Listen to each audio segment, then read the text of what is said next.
It's recording. Ooh. I promise. It seems like there should be like a light or something that comes so on. nice, right? That would make sense. Yeah. Okay, we're recording. Yeah. Is it on? Is it going? It's on. It's going? It's going. Oh. So, welcome to Big Show Strong YouTube channel, a strength channel. A strength channel. I like that. Today we have Jeremiah Horne on. Hello. This is actually our second time recording. Mm-hmm. Technically our first because the first time didn't record. Didn't count. This is take two without a take one. No take one. Can't even look at it and see how it was. Goodness gracious. Yeah. Either way.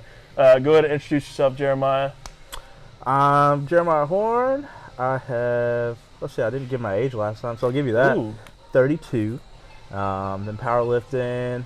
Guess I started 2012-ish, somewhere around there. A friend of mine, Josh Miller, introduced it to me, and we did a meet. It was fun, and I kind of took a little hiatus there from it for a few years, and then ran into this guy right here. I think I was actually following you already. You were, and I wasn't following you. Yeah, so I followed you. Felt like a douchebag. So, hey, what's your Instagram? He's like, well, I could follow you already. I know who you are. I was like, oh, what's up? Yeah. Sorry. I was like, dude in the area, he's strong as hell. Like, hell yeah, let me follow this dude. Yeah. And, so we met at Core 24 in Greenville for a deadlift party. Yeah. They invited Pitbull Torres and that one leg monster out. Yeah. So that was cool. Went down there. They had it was a St. Patty's Patty's Day thing, and they had green chalk and green beer. They have green beer. Green beer and what was the color of the bar? Was the bar green? I think for whatever reason it was red. It was red. Yeah. Either way, so Jeremiah pulled 650 that day. Barely missed 675, and I ended up pulling 705 that day. Yeah. And I think I ticked Pitbull Torres off a little bit. He came all the way across the country as like he's the big dog, you know. I'm the guest lifter, I'm a nobody coming in here yanking more than him, make it look easy. I think One Leg Monster was in prep for a meet. He was, so he had some pauses to do. Yeah, he did like a pause or two. It was like 635 for him. Yeah. It was insane. It was like below really and cool. Above, something like that. He did. I, not knowing him before, I followed him, and sometimes it's really cool to meet people that you follow that you don't necessarily, you have a baseline of respect for, but once you meet them, you get to talk to them, you kind of grow even more respect for them, and so I continue to follow him for that. So we met there, and then I told him I was opening a gym, and pretty much the rest is history. Jeremiah and James was there. James Caballero. Shout out James. Shout out. He pulled in the sixes that day too. And so it was just a fun day, and we ended up opening up Strong Hand Fitness in June. We had our grand opening May 30th. Yeah. And so we didn't get this in the recording before, but I was in here working out, and the next thing you know, Jeremiah was here, and the next thing you know, James was here, and we just started working out together. Yeah, exactly. And nothing was planned about it. It just showed up. Yeah. And then y'all were like, well, what time are you doing it tomorrow? Yeah. This time. Next thing you know, we're all working at the same time, and we had a lot of fun, man. That was fun, man. It's sad that like schedules changes and stuff like that, because we used to have a lot of fun in these workouts. Yeah, man. That was good. Well, so after we opened, shortly after, in August, we hosted the Pounds for Pups charity event where you got to deadlift a little bit. It was a fun time. What did you pull that day? That was 675. So back in March at Core 24, their St. Patty's Day deadlift. Missed 675. Yep. Close miss, but sealed it at Pounds for Pup. That was solid. Yeah, well, and you went from pound plates, which, transfers the weight of the plates out a little bit further, which gives you a little bit more bend in the deadlift bar, to calibrated plates, which are closer stacked in, less bend in the bar, and you smoke showed it. That was fun. We were able to do some critiques, some form critique leading up to that, but I don't think I don't think you technically come onto my training until after that. And then I picked you up as a client, and we were able to train together for a little bit longer. And I competed in October at North Americans, and then started prepping you for December 5th last year, the first Blue Ridge Classic. It was a animation is not the word, but reanimation, whatever you want to call it, reincarnation. Of the original Blue Ridge Classic that was held just almost a stone throw away here at Hendersonville High School back in the 1980s. Two-platform event that had greats like the Ed Cohen and the Ed Cohen. The Ed Cohen. And Doug Furness. That had to be badass, man. Yeah. So I wanted to bring that back, and so I did. It's a smaller event, but hopefully we'll be growing. We'll be able to grow it to a larger event. I mean, we sold out. I was gonna say both times. You opened up like 5 spots, and it was filled in. So last year we actually sold out within 2 weeks. That's wild. Yeah. That's awesome. But anyways, about Jeremiah here, leading into December meet, what happened? So it was toward the end of October, and we're getting 90% week, I think, somewhere around there. First week of peak. Yeah, first week of peak, and it was actually the first day on my new job. So get there, do my thing. After, I'm like, I'm gonna go lift. It's Monday. That's what I do on a Monday.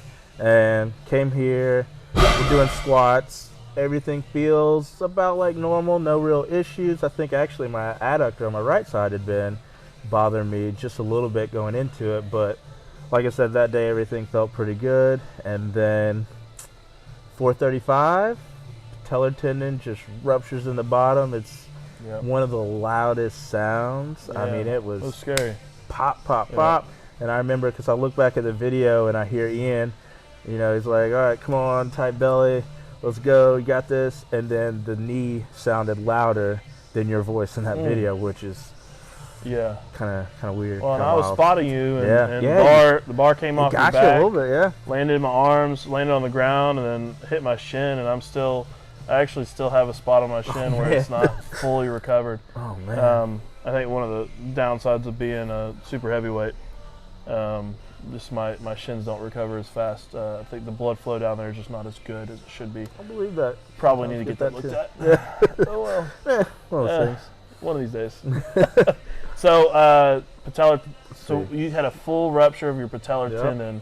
Popped off the bone. Clean rupture. You were able to get surgery on it. So it's like after it happened, go to the hospital, do all that jazz, to straighten it out, and November 5th had surgery, and in between surgery and it happening, popped back in to see you actually. Yeah. And we so hit 100%. We ended up. You ended up deciding to go ahead and bench. Yeah. For December 5th. Swap to bench only. So I reached out to the meet directors, made sure it was okay, made sure that him being in a brace was okay, and ended up working up to, I guess that following week after the rupture, you hit a PR. You hit a PR of 405 on bench, at 220. It's about a 20-pound PR. Yeah. And then let me break down peak a little bit. My way of peaking, I take my clients through a 90% week, leading into 100% fatigue training max. This is something I got from fifth set with Swede Burns, and then I subsequently pull off fatigue by lowering the overall intensity and volume.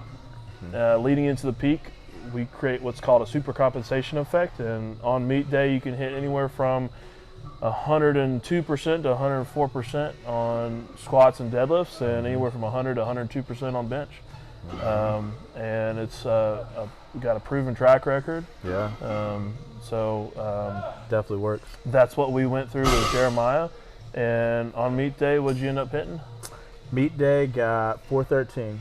In a brace after legs surgery, straight, a month exactly out from the meet. Literally. He had surgery, was in a brace. And COVID. And he got COVID in that time period. 2 days after surgery, had COVID. Yep. Don't forget that. You know, that's amazing for one. I was happy with it for sure. You know, we were able to get a decent number, 413, PR for you across the board. And then after that, you know, I sat down with Jeremiah and said, look, what do you want to do? Like, he wanted to stay on my training. And so I focused on rebuilding his posterior chain and building up his quads and knee strength. So we did a lot of RDLs from the beginning, and I progressively loaded you up to, or linearly loaded you all the way up to the strong hand open, basically, which we held beginning of August this year. So we hit, in training, we hit about 683 on deadlift, and that was pretty exciting. It was a PR across the board. You know, less than a year after Patellar. Less than a year. Less than a year after Patellar tendon rupture. He pulls more than he's ever pulled before. It's pretty awesome. You know, something's going well. One, obviously, he followed the training really strictly, really well, but he was also very patient. And I think a lot of people fail to understand that sometimes pulling back, being patient with it, and working your way back up is the best way to recover. And so, you know, Jeremiah did that. He's an excellent example of patience and determination. So what do we do at Strong Hand Open? Strong Hand Open. So that was 7:05. 7:05 on the dot. You know, calibrated plates.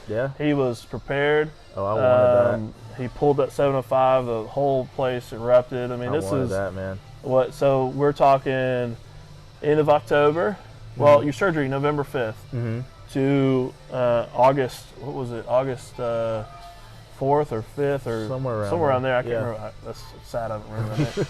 But basically, the first weekend of August, he pulled 7:05, and that's a 30-pound PR for him. Pretty awesome. So we actually used the Strong Hand Open as almost his 100% week, leading into a sanctioned event where he could actually present a number on the platform and it go into the record books. So you went to the Charlotte Open. End of August. August 28th. Yep. And that was an adventure. No AC. That's all I really got to say. It was hot. It was a very hot day. 90+ degrees. Hot as hell. Not the best conditions. It's okay if you train in that on a normal basis and your body's conditioned to it, but we were not conditioned to that. No, not at all. And I mean, I did well, I think, with the hydration piece, because I honestly, that whole day I never cramped. That's good. I just had liquid IV, pumping that in my water all day long, and so I think that helped a ton. But like you're saying, I'm not used to working out in that kind of environment on a daily basis. So. So August 28th, we did a push-pull and bench, rocketed it up. We hit the week of the Strong Hand Open, we hit 441 in training. It was a fatigue max. 441. And then what'd you hit at the meet? At the meet, I got 446, and so that was full commands, meet conditions, hot. And it was a very conservative third. So. He definitely had 451 in him that day. Definitely. Absolutely. And so I was a little upset with him, but honestly, it was a good choice, and you know, that may have distracted from your ability to pull what you pulled. That's true.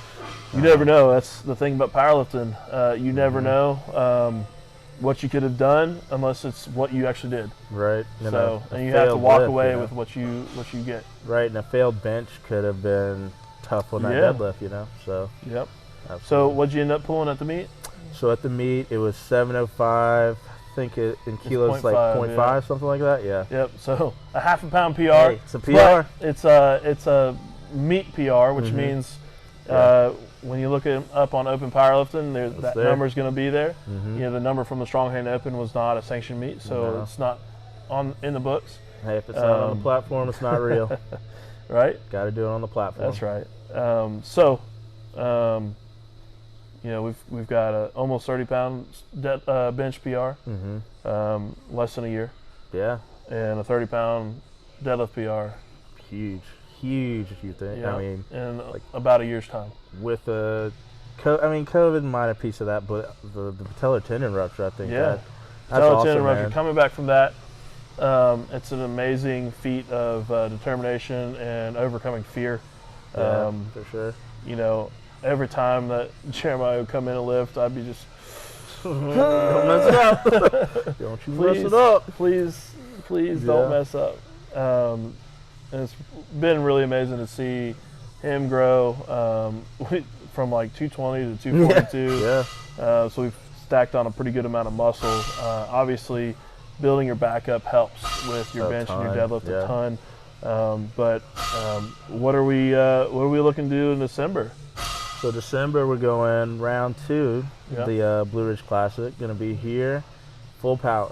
Going full power. So we're going to be a little over a year out from tendon rupture and surgery to full power squat, bench, and deadlift. Finally doing what I wanted to do. Yeah. We're going to keep the squat a little bit conservative, right? We don't want to push it too much, but I still think we might be able to get squeak out a PR. Yeah, I think so. Even staying conservative. I mean, he's put on a ton of mass in his upper back, and we're actually using his hips more now. So we may be able to squeak out a little PR on squat. I'm not expecting it, but if it's there, it's there.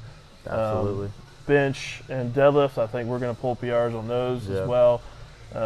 He's got a number to beat. Yeah, I want that. That 738 that this guy got right here. We've been having a little bit of a deadlift feud here. He's definitely got better advantages. So like our shoulders are matched up and my fingertips are about his knuckles. So he's got a little bit of an advantage. He's also shorter than me. I'm 6'2", you're about 5'11". Yeah, so about 3-inch short. He's about 3 inches shorter, and his hands are like 3 inches longer.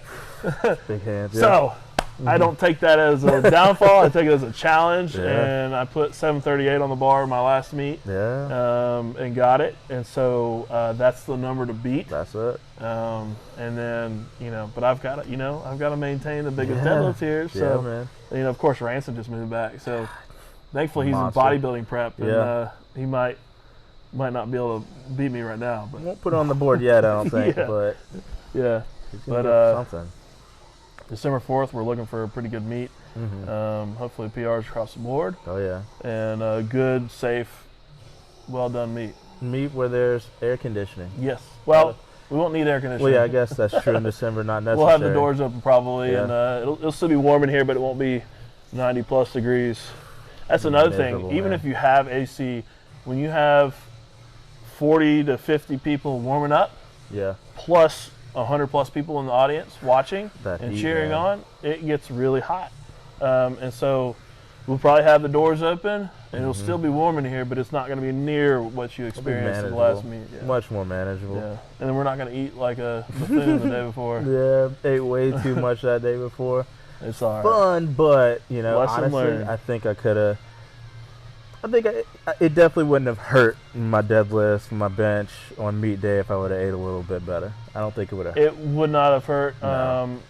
And one of the things that I noticed that is probably outside of the heat factor is the biggest effect on, because Jeremiah was prepped for about 720 on deadlifts. So I was really wanting him to hit around 722, which is the kilo equivalent of 720, because it just adds up weird. But the heat, and then I think something was off where he was starting a little bit further away from the bar than normal. And so we had a little bit of energy loss from starting off the floor and having to move back to the shins and then go up. So we're going to obviously fix that. We've been doing a lot of deficits with pauses, really just concentrating on keeping that bar as close as possible. Yeah, my shins have noticed it. Well, so a lot of times people coach to just get your shins up on the bar. That doesn't work for everybody. That almost requires a vertical shin, and you can't produce the most amount of power with that position, because if your shins are vertical, your hips are further away from the bar than if your knees are slightly over the bar. Yeah, a little bit closer. Now, there's a certain point where the knees are too far over, and that starts to affect your ability of getting over your knees. But like me and Jeremiah, with long femurs, we have to let our knees travel a little bit farther forward. And so in order to do that, you have to step back from the bar. So midfoot is about the norm for most people. We're probably a little bit further in front of that midfoot. I'm like in between midfoot and knuckles. Yeah. And that's probably where you should be too. That's about it. Yeah.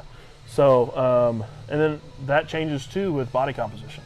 So the bigger my belly is, the further away from the bar I'm going to have to get. That's just part of it. You know, that does put a lot more stress on your back, but it's part of it. You know, so obviously eating good is going to keep you a little bit leaner. You're not going to have as much bloat. I like to do about 90-10, so I get 90% good food and 10% crap. Yeah. That keeps me on track better. So what kind of food do you eat? I've been doing a better job, I think, post-meet, just because I'm trying to save a little bit of money, and girlfriend gets food from her work, and they have a full kitchen staff. Ooh. So like the other day for lunch, I had grilled salmon, and yeah, it's all kinds of... Did you hold your pinky up when you drank your drink? Yeah, right? Like, I feel like I should be paying like $20 a meal at least.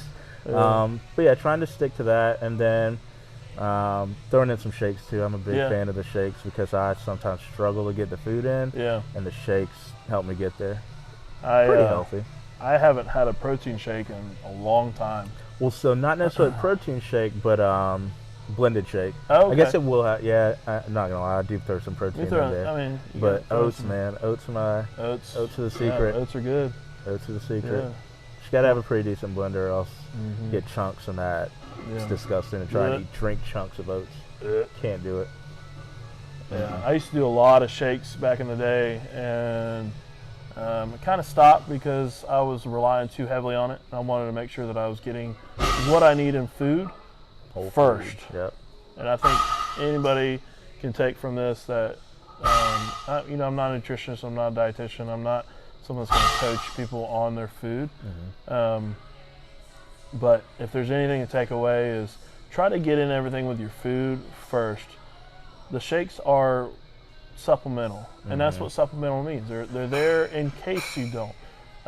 And so now if you're trying to get in the maximum amount, then use everything to your advantage to get that in. I mean, that's where you're getting in all that good food plus some. And so the shakes can kind of add a little bit of extra and maybe not bloat you as much as eating a donut or 5.